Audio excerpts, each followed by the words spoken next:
আসসালামু আলাইকুম, সবাই কেমন আছেন? এই তো সারাদিন অনেক বৃষ্টি হচ্ছিল। সকালবেলাটা দেখুন বৃষ্টি দিয়েই শুরু।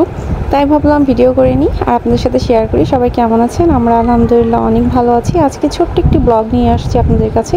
তেমন কিছুই না, জাস্ট দেখুন সব কিছু বৃষ্টিতে কেমন একদম ভিজে ভিজে গেছে। কয়েকদিন ধরেই আসলে বৃষ্টি হচ্ছে এখানে। তাই ভাবলাম আর কি ভিডিও করে নিই। এখানে হচ্ছে রিশান মাছ ছাড়ছে ছোট ছোট মাছ আর কি, ও খেলে এই মাছ কাছ এখানে নিয়ে আর কি। যাই হোক, আজকে এই যে সকালটা শুরু করে ফেললাম। সকালে ঘুম থেকে উঠে আমি হচ্ছে এখানে চিয়া সিড আর ইসবগুলের ভুসি এটা আমি ভিজিয়ে রাখি 20 মিনিট বা আধা ঘন্টার মতো। তারপর দেখুন এখানে 1 চামচ মধু দিয়ে, এটা আমি সকালে প্রতিদিন খাই। যারা আসলে অনেক গ্যাস্ট্রিকের সমস্যায় ভুগছেন এবং যারা আপনারা ওয়েটটাও লস করতে চান, তারা এটা খেয়ে দেখবেন। প্রতিদিন ঘুম থেকে উঠে খালি পেটে মানে অসাধারণ কাজ করে। আমি অনেক ফলাফল পেয়েছি, যার জন্য শেয়ার করলাম। তারপর আর কি যতই বৃষ্টি হোক আর ঝড় হোক আর যাই হোক, আমাদের নিত্যদিনের যেটা আর কি সকালে উঠে নাস্তা বানানো, সেগুলো তো করতেই হবে। রুটি বা পরোটার সাইজ দেখে কিছু বলবেন না, আসলে যেমন ইচ্ছা তেমন আমি তাড়াহুড়া করে বানাই আর কি। অত সুন্দর পারফেক্ট যে শেপ দিতে হবে এমনটা কিছু আসলে আমার মাথায় আসে না, যা ইচ্ছা তাই আর কি বানাই। যাই হোক, সকালে নাস্তা বানাচ্ছি। এই তো আমি আর রিশান, আমরা দুজন আর কি নাস্তা করব। আর বৃষ্টি হলেও তো কাজ বন্ধ থাকে না, নাস্তা করে আমাদের কাজে যেতে হবে, বাইরে যেতে হবে, একটু কাজ আছে।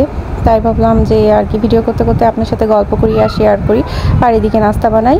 এই যে পরোটা বানাচ্ছিলাম। রিশান আর কি পরোটা খুব পছন্দ করে, ও হচ্ছে এমনি পরোটাটা খেয়ে ফেলে। আর এর সাথে ওর জন্য কিছু সেমাই রান্না করেছিলাম, আর দেখি আমি হচ্ছে আর কি একটা ডিম পোস্ট করে নিব। আর আমি হচ্ছে প্লেন রুটি খাবো, তাই আর কি রুটি বানাইলাম।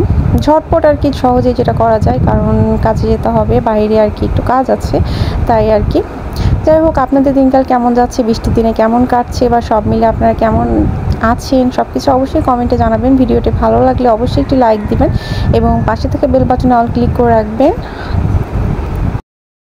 এই তো হচ্ছে বাবুকে খাওয়াতে আসলাম, বললাম তো হচ্ছে সেমাইয়ের পরোটাটা অনেক পছন্দ করে, তাই আর কি ঝটপট ওকে খাইয়ে নিব।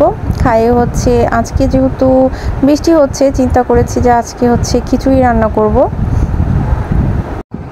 বৃষ্টি মানেই আসলে খিচুড়ি খেতে অনেক ভালো লাগে, বাট ডিসিশন নিতে পারতেছিলাম না খিচুড়িটা কেমন রান্না করবো, প্লেন নাকি একটু সবজি দিব নাকি মুরগি দিব। তাই ভাবলাম সব কিছু একসাথে মিক্সড করে রান্না করি।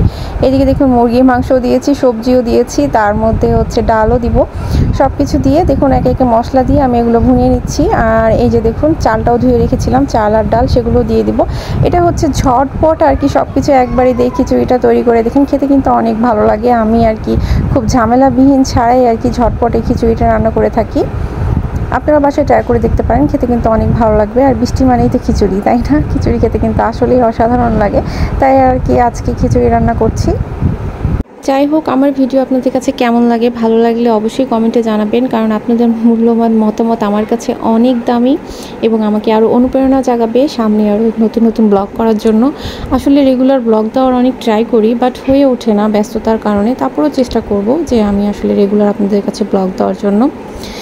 এই যে দেখুন খিচুড়ির এই যে চালের এটা ডাল, তারপর সবজি, মুরগির মাংস সব কিছু একসাথে দেখুন সুন্দর করে আমি আর কি কষিয়ে নিয়েছি। তারপর এর মধ্যে পর্যাপ্ত পানি দিয়ে দিচ্ছি। সব কিছু দিয়ে এখন এটা রান্না করুন। এটা খুব ইজিলি রান্না করা যায় এবং খেতে কিন্তু অনেক ভালো লাগে। বাসায় আপনারা ট্রাই করে দেখবেন। আর এই যে দেখুন আমি ঢাকনাটাও দিয়ে দিলাম, কিছুক্ষণ পর আবার দেখুন ফিরে আসলাম। খিচুড়িটা আমার প্রায় হয়ে গিয়েছে। যাই হোক, ভিডিওটা আর বাড়াবো না, আজকে রান্না করতে করতে আমি ভিডিওটা এখানেই শেষ করে দিব। আর সবাই ভালো থাকবেন, সুস্থ থাকবেন। আল্লাহ হাফেজ।